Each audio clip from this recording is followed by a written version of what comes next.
Gracias. Buenas tardes a los funcionarios.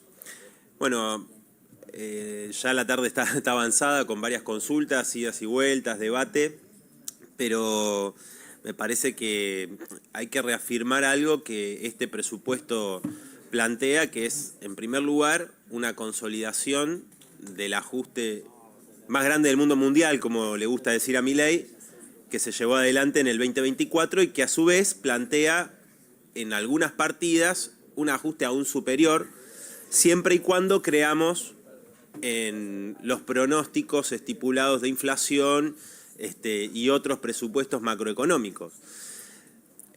Hemos tenido la oportunidad de interpelar a varios ministros, funcionarios de distintos gobiernos y obviamente siempre se da esto, ¿no?, de plantear presupuestos que después no se cumplen, ¿no? Que después no se cumplen, como por ejemplo lo que ya se dijo acá, de que el gobierno plantea una inflación del 2024 que para que se cumpla la inflación de 2024 que plantea el presupuesto hacia 2025 debería ser de 0,3%, ¿no? Porque calculamos que va a ser alrededor del 4%, poquito más, poquito menos la inflación del mes de septiembre, ¿no? Entonces ya partimos de algo que habría que modificar porque no se condice con la realidad actual. Eso para empezar. Después me parece que hay un tema que se ha planteado y que en otros casos también, en otros gobiernos han planteado, quizás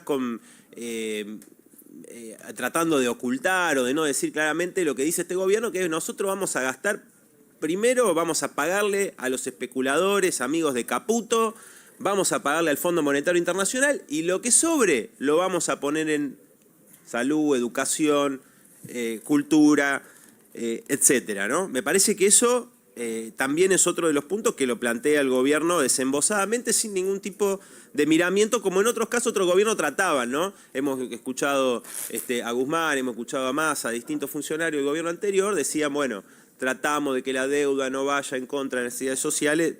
Fue obviamente algo que siempre hemos criticado, cuestionado de la izquierda y por eso nuestro planteo es totalmente distinto, ¿no?, de desconocimiento de la deuda. Ahora, obviamente, y con esto introduzco mi primera pregunta, digo, con una pobreza récord en 20 años, con la caída brutal de la actividad económica, el aumento de la desigualdad, digo, mucha gente quizás que votó al gobierno pensaba decir, bueno, hay que hacer, el gobierno dice hay que hacer un esfuerzo, ¿no? Hay que hacer un esfuerzo, la responsabilidad está en los gobiernos anteriores, o sea, mucha gente creyó que iban a resolver los problemas, no que iban a profundizar lo que venía sucediendo y que por eso mucha gente repudió a los gobiernos anteriores.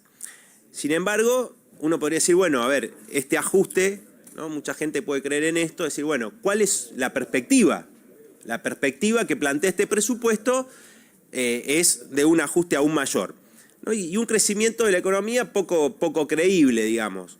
Pero yo quería preguntar por algo que el gobierno siempre plantea como un objetivo, decir, bueno, con esto vamos a lograr que vengan las inversiones, ¿no? El presupuesto hace una sumatoria de 9.9 en 2025 que crece la inversión entre pública y privada, pero bueno, lo que hace a la inversión privada, yo quería consultar de dónde surge este dato. Si ustedes tienen los nombres de esas empresas y los montos de las inversiones que van a realizar.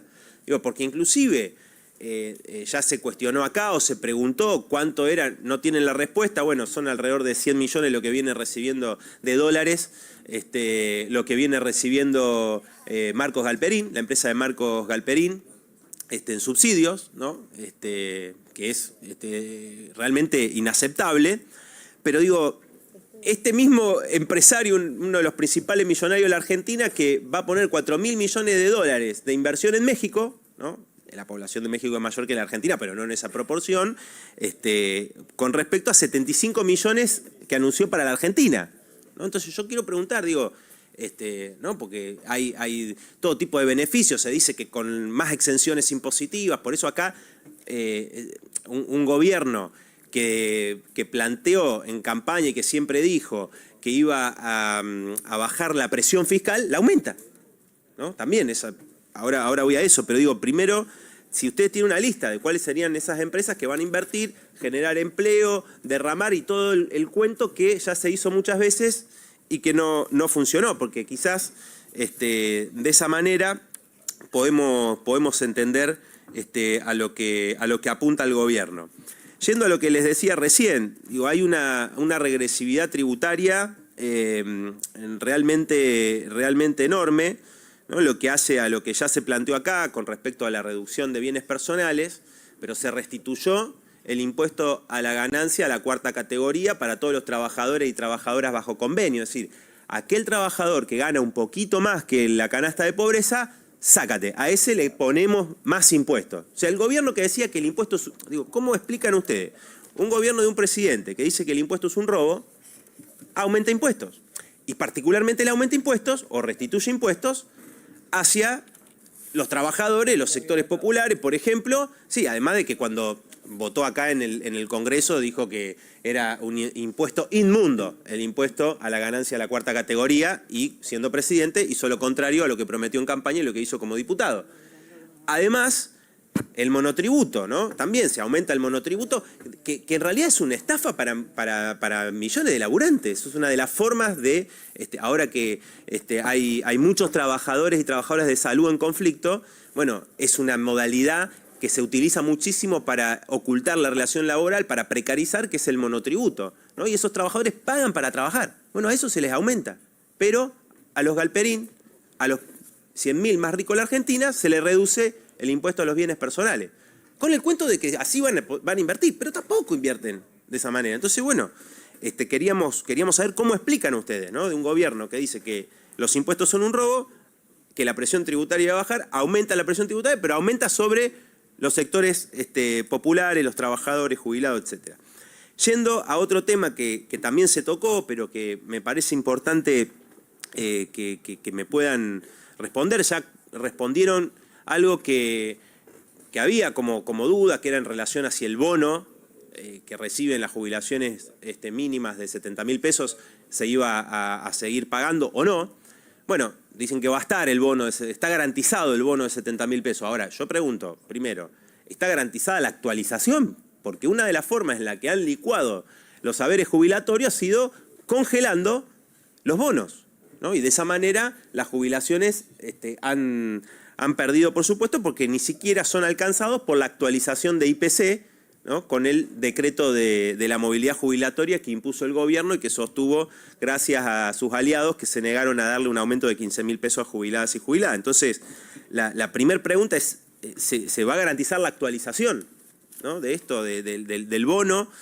Y además, si se va a recomponer los saberes el 8%, porque acá se dijo, creo que el secretario Guberman decía... y estaba planteado también en el presupuesto, bueno, las jubilaciones se van a recomponer. Bueno, en realidad no, porque si las jubilaciones están atadas al IPC, y no se le recompone el 8%, si el bono no se actualiza, ni hablar de las pérdidas anteriores. Digo, la Oficina de Presupuesto del Congreso estipula una pérdida promedio en los primeros 8 meses del año de alrededor de 26,6% de las jubilaciones, y si se toma en cuenta el bono, el 16,7%, ¿no? Entonces, es mentira lo que dice el gobierno de que las jubilaciones, bueno, Milei llegó a decir que habían volado, ¿no? En el sentido de que habían recuperado enormemente, y lo cual sabemos que es totalmente falso, ¿no? Y algo que también quería consultar en relación al tema de las tarifas, porque el secretario dijo que en realidad esto no se trataba de un aumento que iba a ser igual para todos, sino que se trataba de un reordenamiento. Ahora, si tomamos en cuenta, no sé, cualquiera creo que tiene algún amigo, amiga, familiar, de cualquier lugar, de la clase trabajadora, de clase media, que las tarifas le aumentaron 300, 400, 500%. No es que aumentaron al que tiene un yate, al que...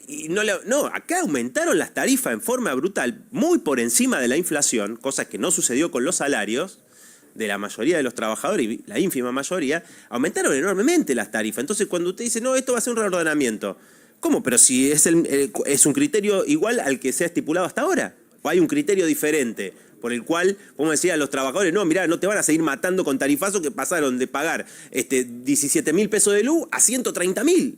Hay gente que pasó a pagar 200.000 pesos. Entonces, digo, para hablar de la realidad, porque si no me parece que estamos discutiendo algo que no se condice con esa realidad, ¿no? Si planteamos un reordenamiento y demás, que van a pagar los que más tienen, bueno, no es lo que está sucediendo, y creo que esta quita de subsidios económicos que se plantea aún mayor va a implicar, algunos dicen, un aumento del 100% de las tarifas. Para que se tenga una idea, la inflación estipulada por el gobierno es del 18%, ¿no?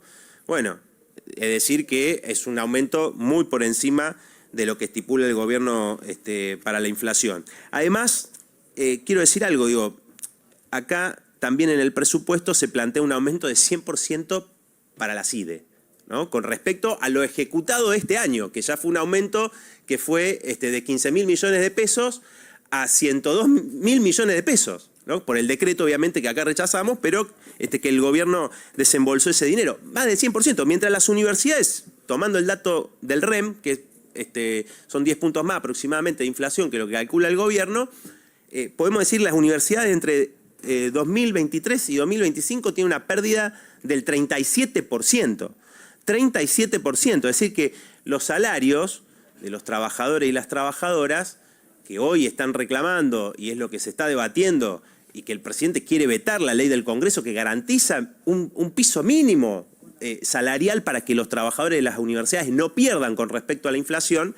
Bueno, esto es lo que se ve también en este presupuesto, que contrasta, digamos, porque obviamente es algo que, como decía mi compañero Cristian Castillo, muchos en la Argentina, millones que se movilizaron, que van a las universidades, la gran mayoría opina que es algo muy importante, es un valor muy importante, es un derecho muy importante, cosa que no es así el aumento del presupuesto de la CIDE. Digo, es algo que contrasta enormemente. También algo que quería consultarle, porque usted dijo que el presupuesto de salud aumentaba, sin embargo, cuando uno va al detalle, todas las partidas caen. Entonces, lo que yo quería preguntarle es si este aumento tiene que ver con el traspaso de Andis, ¿no? De la Agencia Nacional de Discapacidad, donde también se sufrieron duros ajustes, entre ellos el despido de 300 trabajadoras y trabajadoras, o no, ¿no? ¿A qué se debe? Digo, porque quizás hay un error allí en los cálculos que se están haciendo, porque se traspasa, ¿no? Todo un organismo que es la Agencia Nacional de Discapacidad.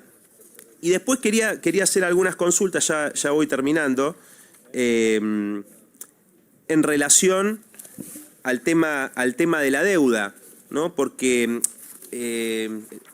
dijo, Kirchner señalaba que en realidad no aumentó, sino que disminuyó el stock de deuda. Bueno, yo tengo otros datos, ¿no? Que surgen de lo que se presenta por parte del gobierno, que es un aumento del 22% del stock de deuda, pero supongamos que lo que dicen es así, ¿no? Lo que usted dijo es así. Ahora, lo que no se está diciendo es que acá han licuado enormemente a los ahorristas, ¿no? ¿Cómo licuaron la deuda de los bancos? ¿Perjudicando a los bancos? No, dando intereses por debajo de la inflación al pequeño ahorrista. Es decir, le han trasladado la licuación, los bancos se la trasladaron al pequeño ahorrista, al sector de clase media, al jubilado, al laburante que tenía unos manguitos, a ese fue al que reventaron. Entonces, digamos, la conclusión que uno puede decir, ¿no? Es que acá, no es que el gobierno ha disminuido el stock de deuda, sino que bueno, ha hecho una especie de plan Bonex sin hacer el plan Bonex efectivamente. Después, digo, me parece importante, algo ya se consultó, ¿no? Si el gobierno puede explicar si tienen pensado encarar una reestructuración de la deuda con los acreedores privados, ¿no? Nominada en dólares, y en tal caso, ¿en qué condiciones? Digo, porque si se presenta este decreto para que sea más flexible las condiciones, ¿no? Eliminando lo que exige la ley de administración financiera, más allá del debate y las filminas, que son el mismo argumento que trajeron con la ley bases, digo, fue el mismo argumento que en aquel momento.